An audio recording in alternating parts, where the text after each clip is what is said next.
Buenos días. Voy a empezar un poco por cortesía en francés. Tout d'abord, je tiens à remercier à la Laura Santa Maria la possibilité, le privilège d'être ici, à Levadura et Coral Aguirre, par la complicité, également à mes copains de la communauté philosophique à Monterrey, y bien sûr el filósofo Michel Onfray. La filosofía solo es posible porque la encarna, se reconozca no como filósofo en su concreticidad, en su materialidad. En ese sentido, ¿quién es Michel Onfray? Sabemos por sus libros que en el escenario filosófico usted se reconoce como un filósofo hedonista, ateo, rebelde, antisistémico, un nietzscheano de izquierda en estos tiempos donde la derecha y la izquierda, al menos en la política, se han desdibujado. ¿Ese personaje conceptual es usted? Es decir, sabemos que siempre hay un riesgo en el momento en que la filosofía se convierte en oficio de profesor y donde la vida filosófica desaparece. ¿Hay una distancia que separa al filósofo de la persona? ¿O cómo construye Michel Onfray esa congruencia y esa autenticidad filosófica? Oui, alors je prendrai une image qui est celle du peintre qui est en train de peindre un autoportrait, et on ne sait que l'autoportrait est fini que quand la mort est là. C'est-à-dire que c'est la mort qui donne le sens de la vie d'un philosophe, le sens de son œuvre, son travail, de ses engagements. Donc au quotidien, on ajoute une petite touche, un petit dessin, on rectifie, on esquisse, et puis au bout du compte, on peut se reculer. Et il y a un moment donné où on peut dire voilà qui est Michel Onfray. Et ça, c'est quelque chose qu'on ne peut faire que quand on a effectué la totalité de son trajet. ¿Comprendiste? Sí, tú, todo. Él compara la vida de un filósofo como un pintor que está haciendo un cuadro. Y el cuadro se termina cuando das la última pincelada. Y el filósofo termina cuando se muere. Entonces es solamente con la conclusión como tú puedes advertir quién es Michel Onfray en esa perspectiva. ¿Y une vie philosophique? ¿Una vida filosófica? Quant à la vie philosophique, qu'est-ce que tu veux demander? Oui, je vois bien. Dans la totalité de l'Antiquité, les philosophes menaient une vie philosophique. C'est-à-dire que le philosophe, ce n'était pas quelqu'un qui écrivait des livres, qui enseignait dans un lieu qui aurait été l'université, qui commenterait les livres des autres. Le philosophe dans l'Antiquité, c'est quelqu'un qui dit comment il faut vivre, vieillir, souffrir, mourir, aimer, manger, s'habiller. Et moi, je reprends cet idéal-là. C'est-à-dire que la philosophie des professeurs ne m'intéresse pas. La philosophie des universitaires ne m'intéresse pas. Ce qui m'intéresse, c'est la vie philosophique que peut mener aussi bien un chauffeur de taxi qu'un boulanger, qu'un agriculteur, un pêcheur, un marin, parce que je crois effectivement que la vie philosophique consiste à faire coïncider la vie, la pensée et l'œuvre, la vision des choses. En la antigüedad los filósofos llevaban una vida filosófica, enseñaban a las personas cómo comer, cómo vestirse, cómo amar, cómo sufrir. Y la vida de los profesores o de los maestros de filosofía no le interesa al señor Onfray. Le interesa la vida de la gente como un marinero, un trabajador o un chofer. Muy bien. En la primera obra que conocí de Onfray, Las sabidurías de la antigüedad, el libro que inaugura Las sabidurías de la antigüedad, la sagesse sí. de l'antiquité. Libro que inaugura el proyecto de la contrahistoria de la filosofía sale mal parada. Ella es, y cito Onfray, un tanto arrogante, demasiado inclinada a dar lecciones a todos los saberes excepto el suyo. La filosofía se presenta entonces de la mano de la historiografía oficial de la filosofía como un mito, o en todo caso como la escritura de los vencedores. En esta escritura, por cierto, no aparecen o casi no aparecen mujeres. Où sont les femmes dans l'histoire de la philosophie? Je ne sais pas. Sobre este punto tan significativo, yo quiero hacer dos preguntas. La primera va en el sentido si considera que los desarrollos contemporáneos y los problemas que abordan los filósofos y la filosofía contemporánea continúan por esta senda que usted denomina platónica, Sí. o si se han diversificado en sus posibilidades y alcances, incluido por supuesto la filosofía francesa contemporánea. La segunda cuestión es de tono más bien personal. ¿Cuál es para usted el resultado de esta experiencia de escritura, de este libro, en particular de esta serie de libros, la de reivindicar una historia alterna del pensamiento en una tradición tan segura de sí misma como la filosofía? ¿En qué sentido esta escritura le resulta a usted terapéutico? Celui qui s'oppose, il y a le statut du professeur de philosophie et il y a le statut du philosophe. Oui. C'est pas la même chose du tout. C'est-à-dire on peut être professeur et de philosophie et pas philosophe, philosophe et pas professeur de philosophie, mais on peut aussi être et philosophe et professeur de philosophie. Le professeur de philosophie enseigne la philosophie des autres. Le philosophe pratique sa philosophie. C'est pas du tout la même chose. Donc on ne demande pas à un professeur de philosophie de mener une vie philosophique, parce qu'on lui demande en gros de mener une vie de fonctionnaire. C'est-à-dire il donne ses cours, il corrige des copies, il fait passer des examens, il distribue des diplômes. On ne lui demande pas de commenter Kant, on lui demande d'expliquer Kant. On ne lui demande pas d'avoir un avis sur Kant, mais de dire ce qu'est Kant et la pensée ou la philosophie de Kant. Et il y a des très bons professeurs de philosophie, entendez-vous bien, ils sont nécessaires. Et puis, vous voulez que j'arrête peut-être Sí, sí. ¿Quiere que traduzca? Sí. Dice, hay dos estatus, ahí está el profesor de filosofía y el filósofo. El profesor de filosofía enseña, no se le, tiene una vida de funcionario, da sus clases, se le pide que explique a Kant o que haga cosas, a preguntas a sus alumnos sobre Kant, pero nada más. En cambio el filósofo es una persona que practica la filosofía. Y hay muy buenos profesores de filosofía, eso no les quita nada, ¿verdad? Donc c'est un peu comme quelqu'un qui aurait un diplôme d'anglais, par exemple, un Français qui aurait un diplôme d'anglais ne devient pas anglais, il devient professeur d'anglais. Eh bien c'est la même chose, un diplôme de philosophie permet d'être professeur de philosophie mais pas philosophe. Sur les femmes. Alors, oui, dice, por ejemplo, si un francés tiene una licenciatura en inglés, se vuelve profesor de inglés, pero no se vuelve inglés. Igual, una persona que tiene una licenciatura de filosofía no se vuelve filósofo. Et le philosophe, c'est celui qui élabore une vision du monde, c'est-à-dire qui ne pense pas tout seul. On ne pense pas tout seul quand il y a 25 siècles de philosophie derrière soi, mais qui vit d'une certaine manière, de manière individuelle et singulière, de manière qui fait qu'on le repère avec un style particulier. Il faut le style et il faut la vie philosophique qui va avec. Et ça, c'est tout le travail d'une vie, c'est le travail d'une œuvre, mais c'est aussi le travail d'une vie. Constituer son style, son tempérament, son caractère et proposer sa vision du monde. Ahí te contesta la segunda pregunta. El filósofo verdadero elabora una visión del mundo. No piensa solo, hay 25 siglos de historia de la filosofía detrás de él y tiene que fabricarse un estilo y que va en conjunto con una vida de filósofo, hacer, crear su propio estilo y eso lleva toda una vida. De la filosofía. Alors ça, je pense qu'il faut éviter l'erreur qui consiste à penser à partir de notre époque, où on cherche les femmes, où on cherche les minorités, où on cherche les gens de couleur, et on peut faire ça, mais on ne trouvera pas de femmes, pour une raison bien simple, parce que d'abord, moi quand j'enseigne ma contre-histoire de la philosophie, s'il y avait eu des femmes, je les aurais enseignées, il n'y avait aucune raison pour moi de les mettre à l'écart.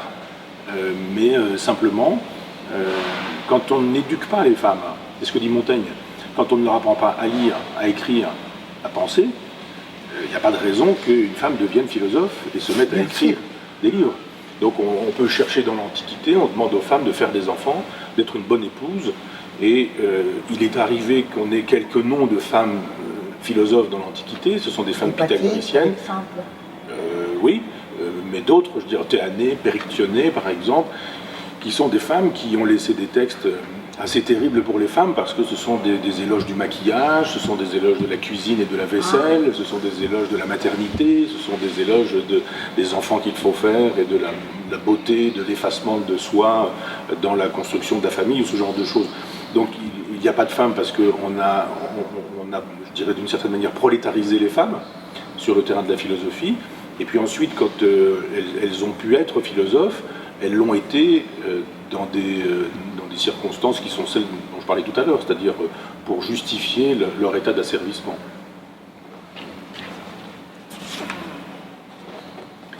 Sí, es un error pensar, buscar la pregunta de dónde están las mujeres a partir del pensamiento de hoy. Como podríamos buscar dónde están las minorías, las personas de color, etc. Si hubiera habido mujeres, yo las hubiera enseñado, no tendría por qué no haber enseñado que había mujeres filósofas. Pero como decía Montaigne, si a las mujeres no se les daba educación, era difícil que las mujeres pudieran hacer filosofía. Se esperaba de ellas que se casaran, tuvieran hijos, fueran unas buenas esposas. Hubo algunas mujeres filósofas pitagóricas, sí. Pero escribieron algunos textos terribles que más bien eran una alabanza al maquillaje, a la maternidad, a tener niños, a la belleza, y en realidad fueron mujeres que escribieron y en esas circunstancias escribían más bien para digamos, afianzar la situación en la que estaban ya. Ceci dit, il y a eu des femmes philosophes dans l'Antiquité, Hipparchia par exemple, qui est une femme cynique et qui s'est comportée comme les cyniques.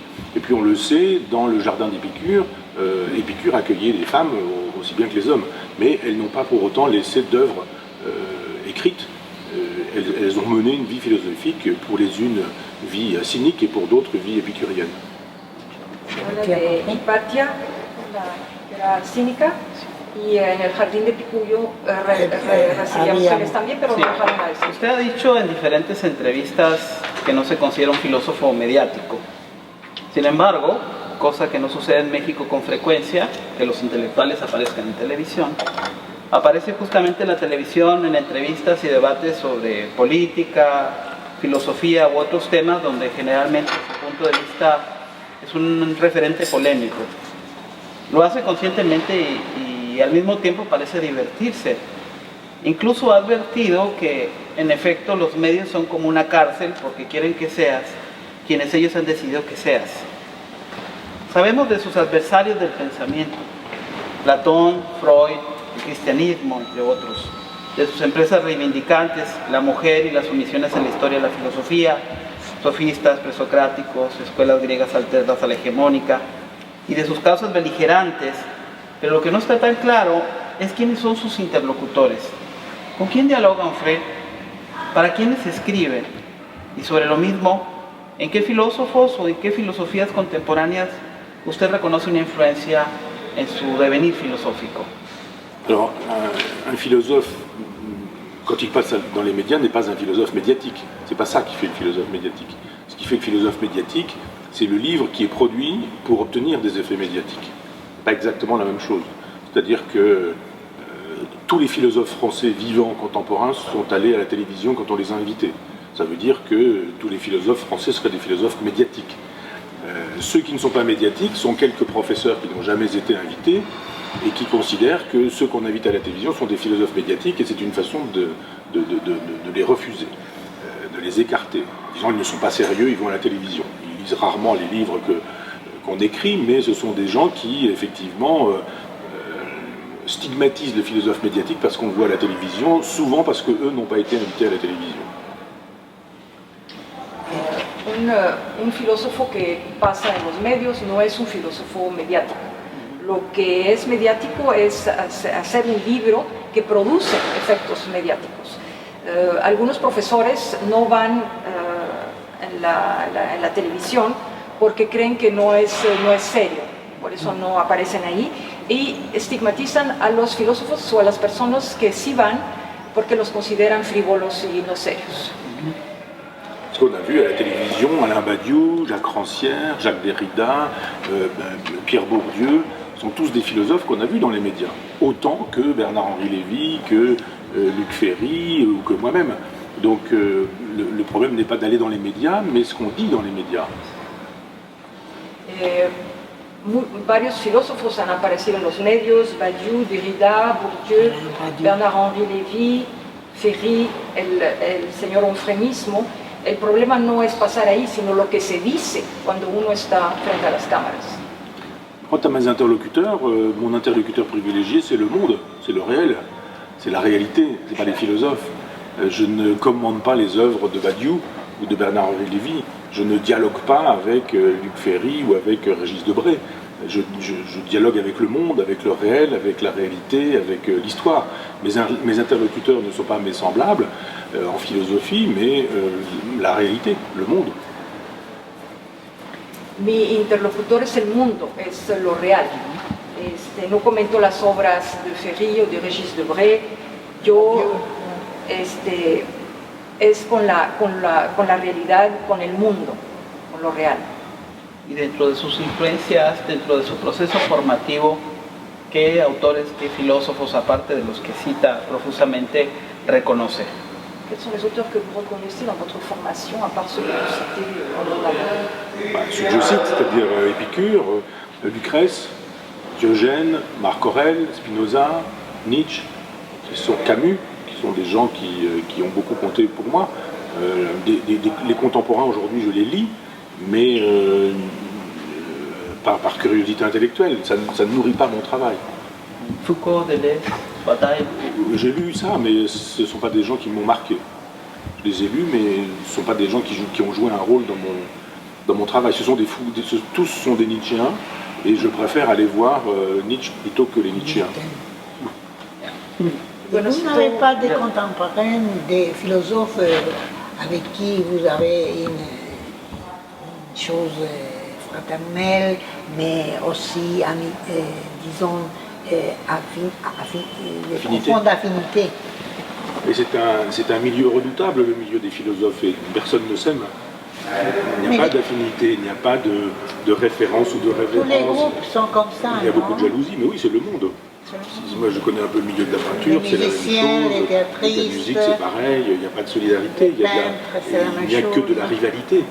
Mais moi, si vous voulez que je réponde à votre question en donnant des noms propres, je suis un des rares philosophes français à avoir dit du bien d'un certain nombre de philosophes vivants. Donc je le dis de Clément Rosset, je le dis de Robert Misrahi, je le dis de Raoul Vaneigem, je le dis de Ruven Méogien, qui sont des gens que je lis. J'ai même enseigné à Misrahi et Vaneigem qui sont vivants à l'Université populaire de Caen. Donc je pense être un des rares à avoir, je ne sais pas combien de noms je vous ai donné, 5 noms de philosophes vivants contemporains que je lis, que j'apprécie, mais avec lesquels je ne dialogue pas parce que ce n'est pas... La pensée du réel de Rosset, par exemple, n'est pas une pensée qui m'interpelle. Moi, j'ai pas de problème avec le réel. Rosset a un problème avec le réel. Mais je suis intéressé par le problème que Rosset a avec le réel. Mais c'est un dialogue entre livres. On a pu se rencontrer une fois, déjeuner une fois ensemble, mais il n'y a pas de complicité intellectuelle. Pero dice que sí, es un ambiente muy difícil, de mucho celo, hay poca solidaridad, pero él es uno de los pocos filósofos franceses que ha hablado bien de sus contemporáneos, entre ellos los ha enseñado sus obras en la Universidad Popular de Caen, y por ejemplo tiene a Rosset, lo ha leído, pero tiene un problema con Rosset con respecto a la realidad. Dice, dialoga, es un diálogo entre libros, no es un diálogo entre él con el filósofo. L'auteur Victor Barrera Enderle qui vous demande une chose à peu près comme ça. Beaucoup de vos postulats, la relecture et la mise en question de la tradition philosophique et culturelle d'Occident, par exemple, sont bien prochaines à la pensée latino-américaine. En connaissez-vous cette tradition? La connaissez-vous? Vous avez une idée de ce que, par exemple, les études culturelles Alors pas du tout, et ça c'est une de mes limites. Je ne parle aucune langue étrangère. J'ai fait un peu d'allemand, un peu de latin, un peu d'anglais, un peu d'espagnol, et l'espagnol a même été ma meilleure note au bac, mais je suis nul en langue. Donc je suis incapable d'en parler aucune, je suis incapable d'en lire aucune, et la France traduit très peu, très très peu. Et donc moi je serais curieux de savoir quels sont les philosophes mexicains, je serais curieux de les lire, mais en traduction française. Donc à chaque fois que je fais des conférences un peu partout sur la planète, au Japon, en Inde, en Amérique du Sud, dans les pays nordiques, Suède, Norvège, etc., je demande toujours quels sont les philosophes contemporains, vivants, qui pensent quoi, et ce sont des gens qui ne sont pas traduits en France. Donc comme je ne pratique aucune langue, j'ignore hélas la jeune scène philosophique ou même la scène philosophique mexicaine. dice que habla un solo idioma, que de hecho el español fue su mejor calificación en el examen del bachillerato, pero en Francia se traduce poco, hay pocas traducciones, y le gustaría mucho conocer los filósofos mexicanos actuales o jóvenes, pero no hay traducidos en francés. Cuando él viaja, que va a Japón, que va a Noruega, a los países nórdicos, siempre pregunta cuáles son los filósofos, pero lamenta que no estén traducidos al francés. J'avais proposé en France de créer une collection chez mon éditeur qui aurait été une collection d'anthologies de textes de philosophes contemporains, en disant voilà ce que sont les philosophes allemands, espagnols, portugais, suédois, norvégiens. Et après je dis mais on pourrait élargir à la planète entière, disons une anthologie des textes de penseurs chinois, japonais, etc. Et ça n'a jamais intéressé aucun éditeur. Le di la idea, le propuse a mi editor hacer una colección, una antología de textos de filósofos contemporáneos, donde se reuniría los filósofos españoles, alemanes, noruegos, etc., y eventualmente ampliarla a los filósofos de Oriente, los chinos, etc., pero nunca tuvo eco con ningún editor. Las presencias que habitan en sus páginas. En Política del Rebelde, un texto claramente autobiográfico, son detectables claramente las influencias de Nietzsche, de Foucault, los ecos del 68 francés, con ellas de una lectura diferenciada, antisistémica de la filosofía. Usted señala, sin embargo, que no es suficiente la existencia de una cultura o de una filosofía crítica, sino una proyección política del pensamiento. En la era posmarxista o posmoderna, a decir de algunos, ¿cómo visualizar estas posibilidades? Es decir, los medios técnicos en los que se difunde el conocimiento son o pueden ser, en algún sentido, las plataformas de las nuevas posibilidades emancipadoras del sujeto. Se trata de resistencias y de rupturas, de generar, para citar a Deleuze, acontecimientos al interior de los dispositivos. Oui. Je pense qu'on peut effectivement résister avec la philosophie, qu'il y a des philosophies de la collaboration et des philosophies de la résistance, mais qu'il faut inventer les lieux de la résistance. Par exemple, moi j'ai créé en 2002 une université populaire où on enseigne gratuitement ce que l'on veut sans rendre de compte à l'institution, en pouvant aborder le philosophe qu'on voudra, de la manière qu'on voudra, en dehors de l'institution. Et chacun de mes cours, par exemple, est suivi par 1000 personnes. Et je fais ça avec d'autres amis, une quinzaine d'amis qui enseignent des matières diverses, dont la psychologie, la psychanalyse, l'architecture, l'art contemporain, la musique, la peinture, les idées féministes, un atelier de philosophie pour enfants. Donc on peut créer des lieux alternatifs pour enseigner la philosophie. Et puis récemment, j'ai créé mon média indépendant, une web TV indépendante qui permet justement de traiter librement les sujets en dehors des configurations médiatiques du capitalisme qui veut le buzz parce qu'il veut l'audience. Donc si vous avez le buzz, vous avez l'audience. Si vous avez l'audience, vous avez les parts de marché. Si vous avez les parts de marché, vous avez l'argent. Donc à la télévision, il faut obligatoirement être agressif, licencieux, libidinal, grossier, méchant pour que vous puissiez être un bon client. Mais donc on fabrique les plateaux pour obtenir ça.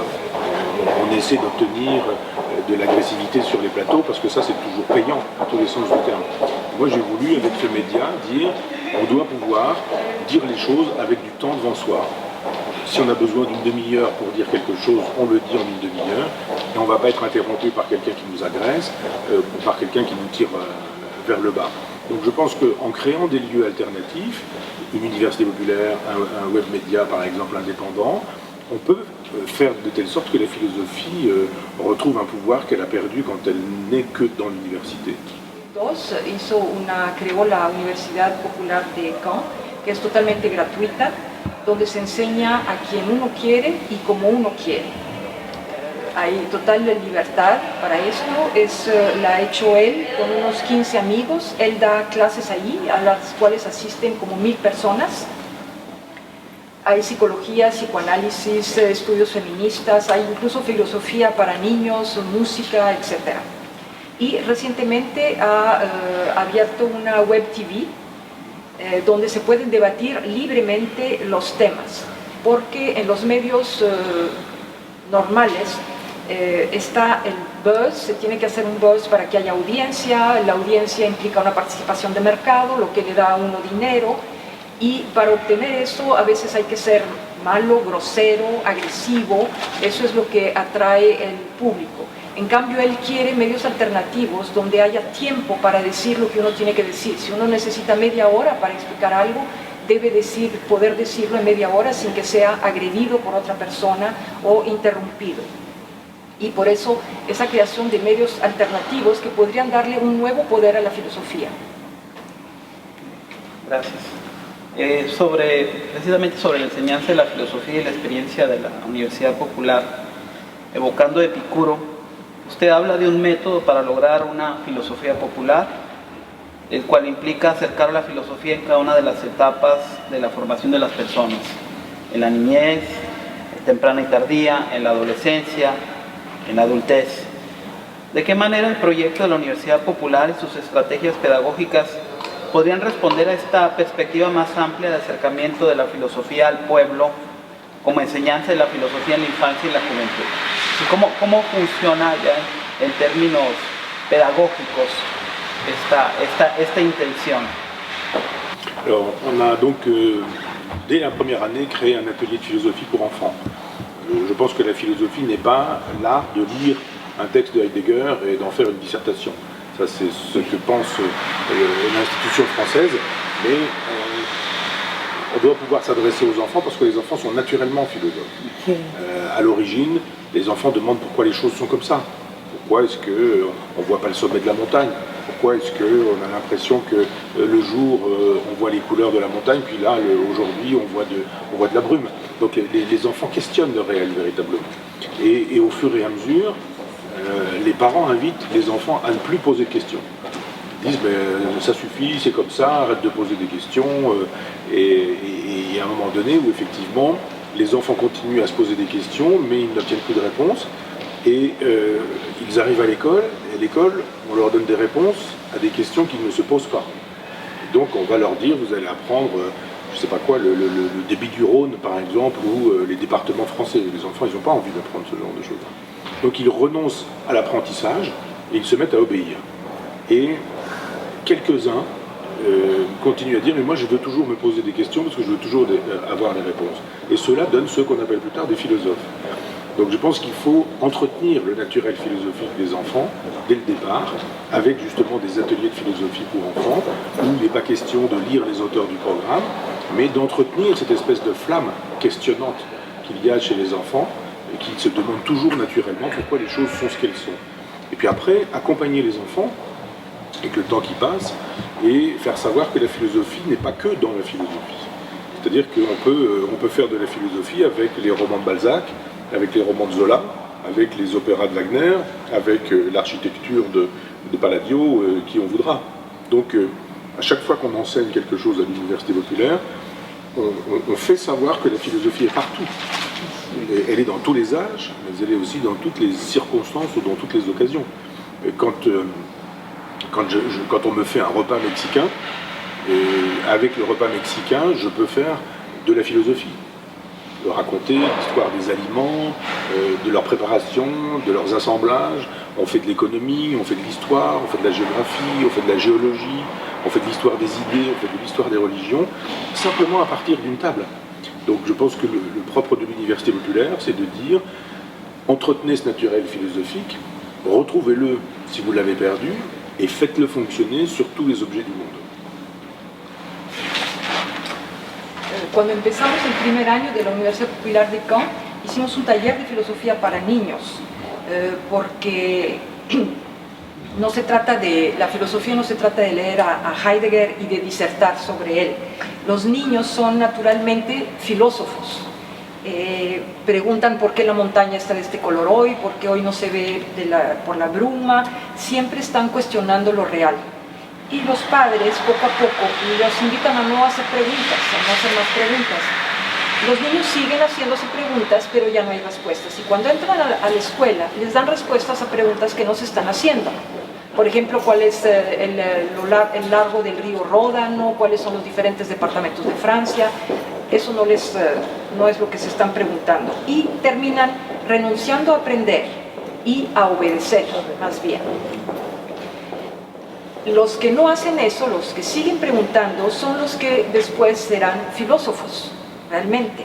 Entonces lo que él propone es mantener esa flama, ese cuestionamiento en los niños, y la filosofía se puede hacer con muchas otras cosas, con novelas de Balzac, de Zola, con la arquitectura de Palladio, no tiene que ser forzosamente con los libros. La filosofía está en todas partes, está a todas las edades. Por ejemplo, con una comida mexicana, él puede hacer filosofía. De dónde vienen lo que estoy comiendo, el gusto, hay algo de historia, de economía, de geografía, todo eso a partir de lo que hay en una mesa. Entonces, lo que él propone en la universidad es mantener esa flama de cuestionamiento y, si no, recuperarla. Entonces, cierro con 3 preguntitas, ¿sí? La primera tiene que ver con los temas de la religión y el ateísmo, un tema que a mí no me escandaliza. La condición humana, ya lo decía Montaigne, es contradictoria. Sus creencias, particularmente las religiosas, también son contradictorias. En su filosofía, el trabajo reflexivo sobre sí mismo, el propio de la filosofía, se alimenta de un rechazo a lo que denomina, y lo cito, el imperio patológico de la pulsión de muerte, que parece que gobierna a la mayoría de los hombres a través de las creencias religiosas. Leo con interés la genealogía que desarrolla en el Tratado de Teología. Más que la condena personal a quienes profesan su fe, su crítica parece dirigida a la religión organizada, el mundo en que bullen emboscados los aprovechadores de la miseria espiritual y mental, dice. A contracorriente de este deseo de autonomía de la razón, pareciera que el mundo, en estos tiempos, acude al contrario a la implosión de lo religioso, incluso como asunto propio de la filosofía, en algunas filosofías, en algunos filósofos, y evidentemente como prioridad del Estado. Parafraseando un poco a Marx, ¿sigue siendo la religión el opio del pueblo? Perdón, aquí no lo entendí. Cuando usted dice acude, el mundo hoy acude a la implosión de a la implosión, a una presencia de la religión en todos los campos, ¿sí? Bajo esta idea de los fundamentalismos, del poder que tienen las iglesias sobre la vida de los ciudadanos, sobre la influencia ideológica que tienen. Alors, oui, bien sûr, mais chez Marx, la réflexion est strictement économique. Il estime que c'est parce que le peuple est opprimé par l'économie capitaliste qu'il se réfugie dans la religion. C'est pas faux, mais c'est pas toute la religion. Toute la religion, pour moi, suppose qu'on renvoie pas tant à l'économie qu'à la psychologie. Et je pense que face à la mort, face à notre propre finitude, la plupart n'acceptent pas. Les gens ne veulent pas mourir. Les gens pensent que si la mort arrive, il doit y avoir quelque chose après. Faire son deuil de la vie est quelque chose d'inacceptable. Quand on a vu un cadavre et qu'on a connu ce cadavre vivant, on le voit qui ne parle plus, qui ne regarde plus, qui ne répond plus, qui n'est plus actif, qui n'est plus présent au monde, et c'est un scandale. Et devant ce scandale, on rentre dans une logique de dénégation, et on dit ce mort n'est pas mort. Ce mort est encore vivant. Son âme est partie, il me voit, il est dans un autre monde, et on commence à fantasmer un autre monde. Et la religion, c'est pas tant le soupir de la créature opprimée, c'est d'une certaine manière le soupir de la créature endeuillée. Et c'est parce que nous sommes devant un mort que nous refusons la mort du mort et que nous inventons un arrière-monde qu'on va peupler de tout un tas de fictions. Et la religion, pour moi, c'est l'arrière-monde dans lequel on se réfugie parce qu'on a du mal à vivre dans ce monde-ci. Sí, efectivamente la cita de Marx dice que sí, la reflexión, sin embargo en Marx es una reflexión que parte de la economía, porque la gente sufría mucho debido a la economía, se refugia en la religión, pero para él no es tanto algo económico sino algo psicológico. Y dice que frente a la muerte, la mayoría de la gente no lo acepta, rehúsa ver a la muerte. Debe haber algo más allá, no puede ser, no podemos imaginar nuestra propia muerte. Cuando se ha visto un cadáver y uno piensa en esa persona cuando estaba viva y vemos el cadáver de esa persona que ya no habla, que ya no reacciona, es para nosotros algo muy difícil y como no podemos aceptarlo, decimos, no está muerto, no es posible que esté muerto, tiene que haberse ido a otro lado y entonces esa persona está más allá, me puede hablar desde ahí arriba y es como el suspiro de la criatura en duelo. Y creamos de esta manera muchos trasmundos para llenar nuestra insatisfacción e incomprensión de este mundo aquí abajo.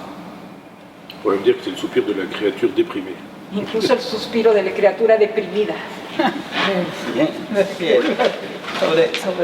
Sobre cómo trascender esto, Onfray dice que el horizonte de superación que propone sobre las fábulas del mundo, aquellas que liga a lo religioso, puede denominarse una especie de modernidad radical que supere los límites autoimpuestos por la propia razón, como sucede con Kant, Ir o de Lacan. De lo que se trata es de construir, dice Onfray, una física de la metafísica, una verdadera teoría de la inmanencia, una ontología materialista que al parecer no se encuentra en las filosofías del presente. Propone ir más allá de las luces y señala categórico, y lo cito: el oscurantismo, ese humus de las religiones, se combate con la tradición racionalista occidental. Describe en qué consiste esta tradición: el buen uso del entendimiento, la conducción del espíritu según el orden racional, el empleo de una verdadera voluntad crítica, etcétera, etcétera. Estas son otras tantas maneras, dice, de alejar a los fantasmas. La revolución siempre ha sido muy buen plan, pero la razón, en los límites de la modernidad, no se convirtió a sí misma en una nueva forma de oscurantismo, es decir, la razón, este exceso de razón, en un momento dado no devino este humus, ¿sí?, del que habla Onfray. No se trataría de plantear en todo caso un proyecto de liberación, no solo de los mundos ideales, sino de los fácticos, poniendo límites a esa razón que también, como la filosofía, puede ser arrogante. Alors la raison, c'est un instrument. Et en tant que tel, on peut lui faire une multiplicité de choses, les pires et les meilleures. C'est-à-dire qu'il y a un discours raisonnable chez les dictateurs. Et ils utilisent la raison. Et parce qu'effectivement, ils font fonctionner l'entendement, la raison, la rhétorique, la démonstration. C'est pas déraisonnable. Donc il ne faut pas avoir le culte de la raison. C'est-à-dire que si on fait de la raison une religion, c'est pas forcément non plus une bonne chose. Et je pense simplement que Nietzschéen sur ce sujet-là, que Nietzsche parlait d'une idiosyncrasie. L'idiosyncrasie, c'est le corps que nous avons et qui nous fait penser ce que nous pensons. Et la raison, elle arrive après. C'est un instrument qui est a posteriori. C'est pas un instrument a priori. C'est-à-dire qu'on ressent des choses et on fait fonctionner sa raison pour donner une allure systématique à ce qu'on aura ressenti. Donc je suis en philosophie un sensualiste et un empiriste. C'est-à-dire que je pense qu'il y a a priori la sensation, a posteriori l'usage de la raison. Donc il ne faut pas faire un usage religieux de la raison, et je ne suis pas de ceux qui, comme Adorno, par exemple, disaient que c'était la raison qui avait produit Auschwitz. Je pense que c'est pas la raison qui a produit Auschwitz, c'est un certain usage de la raison, c'est pas toute la raison. Et quand Adorno dit voilà, la raison a produit Auschwitz, donc il faut en finir avec la raison, je pense qu'il a tort. La raison est un instrument, c'est comme si on interdisait toutes les cordes du monde parce que quelqu'un s'est pendu un jour avec une corde.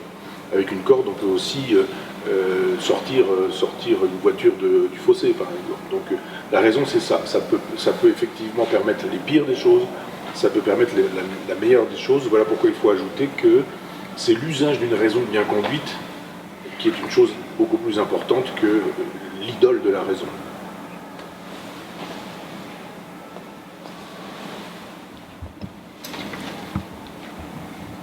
La razón no es más que un instrumento que puede ser usado para las peores o las mejores cosas. Incluso los dictadores en sus discursos usan la razón, lo razonable, demostración, retórica, etc. El culto a la razón en sí no es lo mejor.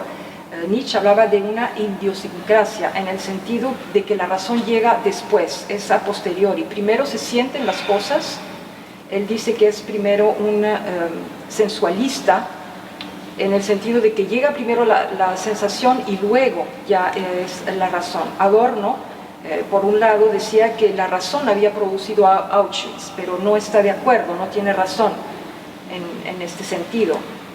Por ejemplo, prohibir las cuerdas porque alguien se colgó es totalmente absurdo, porque también las cuerdas pueden ser usadas para sacar a alguien de un lago o algo así. Lo que hay que hacer énfasis es en el uso de una razón bien llevada y no idolizar o hacer de ídolo la razón. Debate, muchas veces desencuentro, es imposible pensar la filosofía sin la amistad, fuera de ese arte de la existencia que nos lega la filosofía antigua. En alguna entrevista usted ha dicho, probablemente refiriéndose a Spinoza, que la amistad forma parte de los remedios a las pasiones tristes.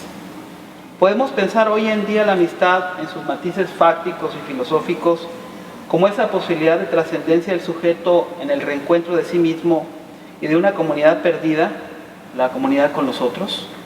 Alors, quand je renvoie à l'amitié comme remède aux passions tristes, je renvoie à Spinoza pour les passions tristes seulement, parce que Spinoza ne parle jamais de l'amitié. Et c'est votre question qui m'y fait songer d'ailleurs. Il n'y a pas une théorie de l'amitié chez Spinoza. Il y a en revanche une théorie de l'amitié chez les épicuriens. Et chez Montaigne, bien sûr. Chez les épicuriens, c'est pas l'amitié de vous à moi, c'est l'amitié de la communauté. C'est-à-dire, il n'y a pas deux amis, il y a des amis chez Spinoza, chez Épicure. C'est-à-dire que dans le jardin, l'amitié fait la loi. Et le jardin doit faire la loi sur la planète entière. Voilà pourquoi il dit que l'amitié doit faire la ronde sur le monde entier. Quand j'étais jeune et inexpérimenté, je souscrivais à cet idéal. Chez Montaigne, il y a une autre lecture de l'amitié, comme vous le savez, et c'est de toi à moi. C'est Montaigne la Boétie. Personnel. Et c'est une histoire personnelle. Et j'ai expérimenté ça aussi quand j'étais adolescent, et j'ai connu cette amitié romaine, qui était quelque chose de formidable. J'ai pas retrouvé, on ne retrouve pas, mais c'est comme les histoires d'amour. Certains n'en ont jamais dans une vie, certains en ont connu une et c'est très bien, et certains en ont connu plusieurs. Bon, peut-être qu'on peut en connaître plusieurs, mais l'amitié dans l'adolescence, c'est le meilleur moment. Souvent, aujourd'hui, les gens appellent amitié ce qui est camaraderie, ou ce qui est copinage. On a des copains, on a des potes, comme on dit. Mais on a des amis, mais c'est pas ça l'amitié pour moi. C'est l'Antiquité grecque d'abord, l'Antiquité romaine ensuite, sa destruction dans le catholicisme, dans le christianisme. Le christianisme n'aime pas l'amitié, parce que le christianisme veut l'amour du prochain. Il ne veut pas l'amour d'un proche, il veut l'amour du prochain. Et donc, tous les pères de l'Église critiquent l'amitié. Le retour de l'amitié avec Montaigne et l'espèce de dilution de l'amitié avec la fin de l'aristocratie française, avec la Révolution française, parce que c'est un sentiment électif et qu'il faut être dans le sentiment communautaire. Donc c'est une belle question, la question de l'amitié, et je pense que quand on a un ami du même sexe, on a quelque chose d'extrêmement précieux. Quand on a une amie ou un ami mais d'un sexe opposé, je pense que si on est allé au-delà de la question des corps, alors effectivement, c'est peut-être la meilleure définition de l'amour, c'est-à-dire un amour dans lequel il y a du corps, mais dans lequel il y a aussi de l'amitié. Et ça, pour le coup, c'est effectivement un remède aux passions tristes. J'ajoute qu'il y a une petite chanson, et si on concluons sur une chanson, c'est un film de Claude Sauté qui s'appelle Les choses de la vie, et avec Michel Piccoli et Romy Schneider, il y a une très belle chanson qu'on appelle la chanson d'Hélène, et Michel Piccoli, dans le film, quitte cette femme, et il lui écrit une lettre pour lui dire qu'il la quitte, et à un moment donné, il lui dit « Entre nous, ça n'était plus que l'amour sans l'amitié ». Je trouve que c'est une belle expression, cette idée que l'amour sans l'amitié, c'est pas l'amour.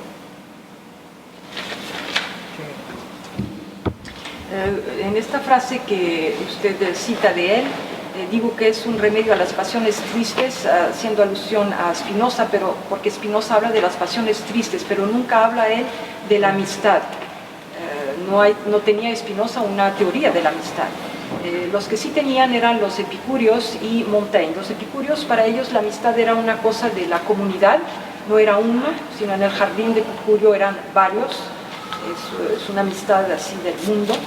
Y cuando yo era joven y no tenía experiencia Tuve ese tipo de amistad personal y fue algo extraordinario y no la volví a encontrar.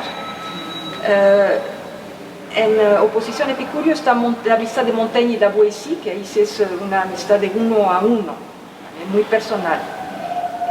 La amistad es como el amor, uno lo puede haber conocido, puede no haberlo conocido, puede haber tenido muchas o pocas amistades. La amistad es el amor sin el cuerpo, una definición. Pero hoy en día se ha diluido el concepto de amistad en el de camaradería o de cuates, que no es una verdadera, un cuate no es un verdadero amigo. Y se puede tener amistad hasta con las mujeres. Para esto habrá que haber tenido un conocimiento sexual de la mujer. Entonces el hombre ya no necesita probarse a sí mismo, ya no necesita seducirla, y entonces es posible pensar en la amistad con una mujer. No es lo mismo para las... C'est pas la même chose pour les femmes, hein? Entre femmes. Pour les femmes, c'est pas la même chose. Non. Non, je crois pas avoir le besoin de connaître le corps de l'autre pour avoir une belle amitié. Je crois pas. J'ai eu beaucoup d'amis, c'est pas ça. Pour les femmes, je suis sûr, vous avez raison. C'est ça? Tal vez para las mujeres no sea necesario. Mais oui, je comprends parfaitement bien cette respuesta de hombre. Je sais. Je sais que vous savez. Se podría hacer una historia de la amistad, empezando con los griegos y luego los romanos, pero el cristianismo no ama la amistad, no ama al próximo, pero no al que está más cercano. Luego con Montaigne se regresó a la amistad y luego con la Revolución Francesa casi se acaba con ella porque la amistad es un sentimiento electivo, selectivo, se escoge a una persona y en ese entonces se supone que tenía que ser algo más, tenemos que amarnos todos, ¿no? Un amigo del mismo sexo es algo precioso y una amiga, tener una amiga mujer es una excelente definición de lo que puede ser el amor y efectivamente es un remedio contra las pasiones tristes. Hay una película que él recuerda del director Claude Sauté donde están Piccoli. No, Michel Piccoli es el actor. Claude Sauté. Ah, Claude Sauté. Y Romy Schneider, y se llama La canción de Elena, y él la abandona y le escribe y le dice: lo nuestro se había vuelto un amor sin amistad. Lo mejor es el amor con la amistad. Muchas gracias. Gracias.